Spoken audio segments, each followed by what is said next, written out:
प्राचीन काल में मृत्यु लोक में एक ब्राह्मणी रहती थी। वह सदैव व्रत किया करती थी। एक समय वह 1 मास तक व्रत करती रही।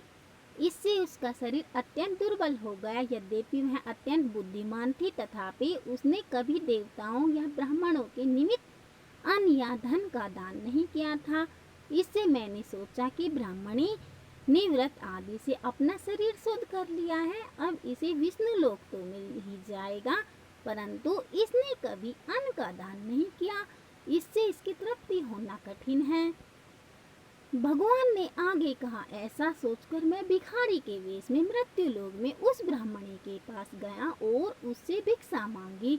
वह ब्राह्मणी बोली, महाराज, किस लिए आप आए हो? मैंने कहा, मुझे भिक्षा चाहिए। इस पर उसने एक मिट्टी का ढेला मेरे भिक्षा पात्र में डाल दिया। मैं उसे लेकर स्वर्ग में लौट आया। कुछ समय बाद ब्राह्मणी भी शरीर त्याग कर स्वर्ग में आ गई। उस ब्राह्मणी को मिट्टी का दान करने से स्वर्ग में सुंदर महल मिला, परंतु उसने अपने घर को अन्न आदि सब सामग्रियों से शून्य पाया। घबरा कर वह मेरे पास आई और कहने लगी कि भगवान, मैंने अनेक व्रत आदि से आपकी पूजा की, परंतु फिर भी मेरा घर अन्न आदि सब वस्तुओं से शून्य है। इसका क्या कारण है? इस पर मैंने कहा, पहले तुम अपने घर जाओ, देवी स्त्रियां आएंगी तुम्हें देखने के लिए। पहले उनसे 60 तिल्ला एकादशी का पुण्य और विधि सुन लो, तब द्वार खोलना। मेरे ऐसे वचन सुनकर वह अपने घर गई। जब देव स्त्रियां आई और द्वार खोलने को कहा तो ब्राह्मणी बोली, आप मुझे देखने आई हैं तो 60 तिल्ला एकादशी का महात्म्य मुझसे कहो।